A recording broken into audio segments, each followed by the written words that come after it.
before the green flag flies. Let's get some updates from pit road. We start with Mike Massaro.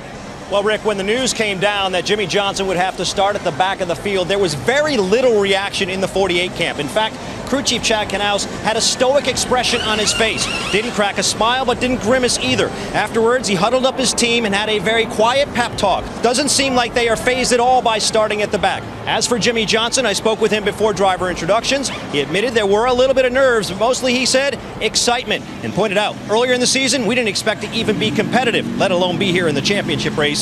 He's happy he's got a shot at title number 7. Caution flag out at the Homestead Miami Speedway for Ryan Blaney. Meanwhile, cars on pit road, among them Jimmie Johnson, saying the balance has been good. He started at the back of the field, but has driven all the way up to 11th position. A 4-tire change in fuel for Johnson. Rick, it took fewer than 50 laps for Jimmie Johnson to make his way from the back of the field all the way up inside the top 5. That speaks to his determination, something that he had demonstrated as early as 8 years old. I spoke with his younger brother Jarrett earlier this week, who told me a story of Jimmie Johnson when he was racing motorcycles in the desert. He said he was 8 years old with a broken leg. All he needed to do was complete 1 lap in the final race to win the championship. So what did Johnson do? He propped his leg up over the handlebars and drove that 1 lap, got last place points, and won the championship. And oh, by the way, the leathers he was wearing that day, they were donated by his racing hero, Ricky Johnson. Certainly a determined driver who's been determined his entire racing career, Rick. But in the back of the championship 4, running 5th, is Jimmie Johnson. Mike?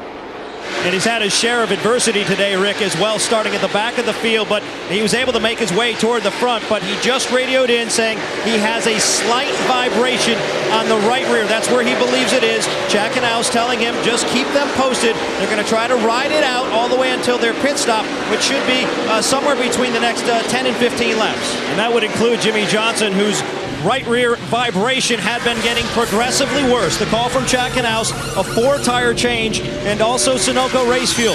Going to make sure they get that vibration figured out. No chassis adjustments, just air pressure on the 48. The car's been handling very good and has had lots of speed. He's away in 14 seconds, a little bit longer than they would have liked. And Jimmie Johnson said the car was getting a little bit more loose over the course of that run. Jimmie's crew chief Chad Knaus asked him if he had changed the Panhard bar at all inside that race car. Jimmie said no. Chad advised him to start working on that and perhaps helping the car. 4-tire change in Sunoco Race Fuel on the 48. 48 continues to run down the racetrack, Jeff. And Steve, I just want to add here, I spoke with Chad Knaus here early this morning about that particular line on the racetrack. He said, we need to maybe run up at the top, but we didn't practice there. We practiced down at the bottom throughout the course of the weekend. Well, Rick, as we saw from the onboard camera in Jimmie Johnson's car, the car was awfully loose and sawing on the steering wheel. He's been working on the track bar to try to change that from inside the race car. Meanwhile, the team going to work with air pressure and a chassis adjustment here, 4-tire change. And Mike, through the green flag pit stops, we have seen Jimmie Johnson and that team fall all the way back to 10th. Yeah, and that pit stop was a little bit slow for the 48 team, 16 seconds in fact. Nothing went wrong, but they took a little extra time. They had to adjust a right rear shock. That was the chassis adjustment they made on that race car to give Jimmie a little bit better balance in the car. And they will try to do it again, Mike. You know, Dave, since the 48 team's inception in 2001, there has been 1 team, 1 sponsor, 1 driver, and yes, 1 crew chief. Of course, that crew chief is Chad Knaus, who was hired 25 years ago by another great crew chief, Ray Evernham. I spoke with Evernham this morning about Knaus, and he said, look, I remember the very day I hired him. I asked what his 5-year plan was, and Chad Knaus didn't blink and said, hey, I want your job. Evernham said he has worked diligently hard to become the best crew chief in the garage. And Evernham, who is regarded as perhaps one of the all-time greats himself, looks up to 2 crew chiefs, he says. Dale Inman, who gave 7 championships to Richard Petty, and one other guy, Chad Knaus, trying to give Jimmie Johnson his 7th title today. The big swing that Chad Knaus took at the 48 on the last stop appeared to pay off. Jimmie Johnson saying the car was much more competitive that time around. Still, lots of work to do. Wedge adjustments on both sides of that car, along with a 4-tire change. Jimmie Johnson telling Chad Knaus he can't rotate the center, needs more drive off. The call has been for 4 tires and more wedge adjustment. We've seen a lot of that from the 48 throughout the course of the day. This is the money stop for the 48, giving him an opportunity. 10 to go. They come into the restart zone. Kyle Larson, the outside. Carl Edwards on the inside. Green flag back in the air. They're blocking. Good go down low. Carl Edwards into the wall. He got tagged by the 22. Big hits by the 19. And the caution comes back out again.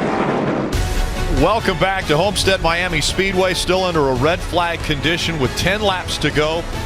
The 3 championship contenders that are still on the track will be right together. 48, the 18, and the 22.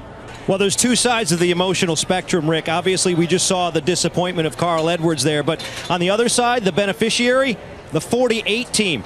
They were looking for a little bit of a Hail Mary, so to speak, to make this happen. This may be the break they need. When that transpired, look at the reaction from Chad Knaus. He wasn't the only one. The entire 48 pit box just exploded. You see Jeff Gordon back there as well. They're pretty excited. They now know they have an opportunity, perhaps, to turn in that historic 7th championship. And he's here now. We saw the reactions from Chad Knaus when the caution came out. It seemed like this gives you an opportunity. So how do you take advantage of it? Well, we're just going to have to see what happens, obviously. Yeah, I got pretty excited. You know, it's pretty awesome being down here and being in position for everybody at Hendrick Motorsports and Lowe's, and you know, seeing Jimmie get an opportunity here to try to battle for it once again. It's pretty awesome. We're just gonna have to see how it all shakes out. Everybody's got new tires, 10-lap shootout. Everybody's gonna be probably tight on fuel, so it's gonna be pretty exciting. But really proud of this team. Everybody fought hard all day today. Definitely didn't have the early speed that we wanted, but we've come back reasonably well and running the top 5, top 6. So good car, but just see what happens here for the next 10. Going for history here, what would it mean to you to bring home this title, number 7? It would mean an awful lot. How's that? Probably mean a lot more than 6. It's great. It's an honor to be able to even battle with those guys and to have Jimmie's name even in the same sentence as Dale Earnhardt Sr. and Richard Petty. It's an honor to have been able to get him to this point, and hopefully we can get it. If we don't get it this year, we'll go after it again next. And Chad Knaus' name is in the same sentence as Dale Inman, one of the great all-time crew chiefs as well. Thank you. Yeah, thank you. Jimmie Johnson through 3 and 4. Make room. Richard Petty and Dale Earnhardt. There's another 7-time champ. Jimmie Johnson wins his